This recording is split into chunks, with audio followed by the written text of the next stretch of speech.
Semua sektor ekonomi termasuk sektor otomotif turut terjejas dari segi pelaburan, pengeluaran dan juga penjualan. Persatuan Otomotif Malaysia atau Malaysia Automotive Association telah mensasarkan total industry volume atau TIV sebanyak 607,000 unit bagi tahun 2020, merangkumi kenderaan penumpang dan perdagangan. Sasaran ini telah dikaji semula oleh MAA kepada 400,000 unit, mengambil kira keadaan ekonomi semasa global dan domestik.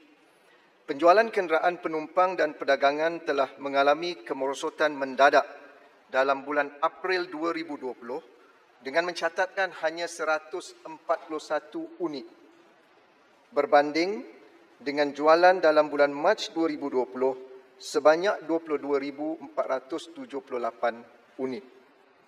Berikutan langkah kerajaan membuka semula sektor-sektor ekonomi mulai 4 Mei 2020, jumlah jualan kenderaan kembali meningkat pada bulan Mei 2020 dengan TIV sebanyak 22,960 unit. Jumlah jualan kenderaan tersebut masih jauh lebih rendah berbanding 60,760 unit yang dicatatkan bagi bulan yang sama pada tahun 2019.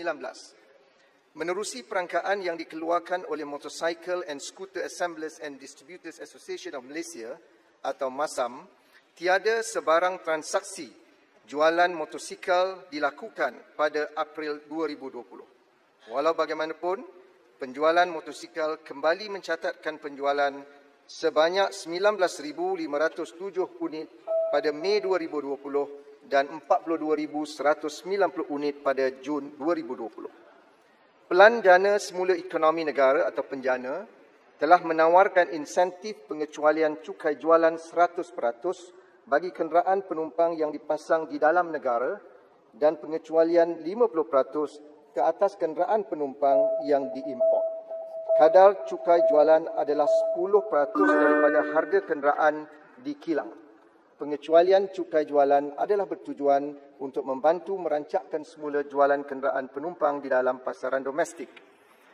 Tuan Yang di-Pertua, insentif pengecualian cukai tersebut memberikan pengurangan harga kenderaan penumpang secara purata sebanyak 3.32%. Sebagai contoh, sekiranya Makcik Kia ingin membeli sebuah Pro 2 Myvi 1.3G yang dipasang tempatan, beliau perlu membayar harga asal sebanyak RM44,590.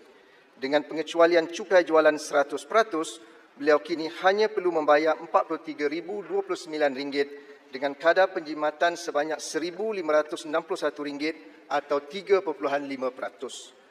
Satu lagi contoh, sekiranya Encik Ong membeli Mercedes-Benz S560 yang diimport, beliau perlu membayar harga asal sebanyak RM658,888 dengan pengecualian cukai jualan sebanyak 50%. Ya, Muhammad. Saya nak tanya, kenapa yang Melayu beli Myvi, yang Cina beli Mercedes? Ya, Muhammad. Ni satu racial stereotyping. Ya, ni floor minister. Saya nak highlight benda tu je lah. Nanti soalan tambahan yang Muhammad dah tanya ke, saya pilih balik. Salam Panjang resis. lagi ke yang Muhammad?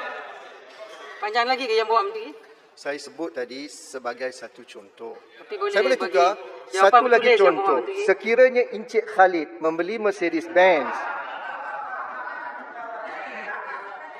S560 YB, yang bukan Cik. diimport, Dari beliau Shah Alam. perlu membayar harga asal sebanyak RM658,888. Dengan pengecualian cukai jualan sebanyak 50%, beliau kini hanya perlu membayar RM646,626 dengan kadar penjimatan sebanyak RM12,262 atau 1.86%. Pihak kerajaan khususnya MITI sedang menyusun semula pelan tindakan dalam melaksanakan Dasar Otomotif Nasional 2020 bertujuan menjadikan sektor otomotif negara lebih berdaya saing dan maju.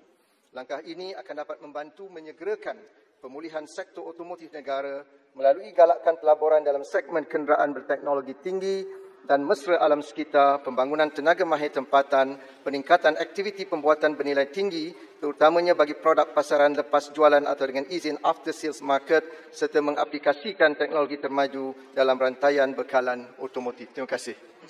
Yang Berhormat, soalan tambahan pertama. Terima kasih. Saya memang setujulah dengan apa yang Berhormat Shah Alam kata tadi. Kita tak perlu stereotip lah. Orang Cina beli Mercedes, orang Melayu beli Perodua. Saya rasa ini memberi gambaran yang tidak begitu tepat lah.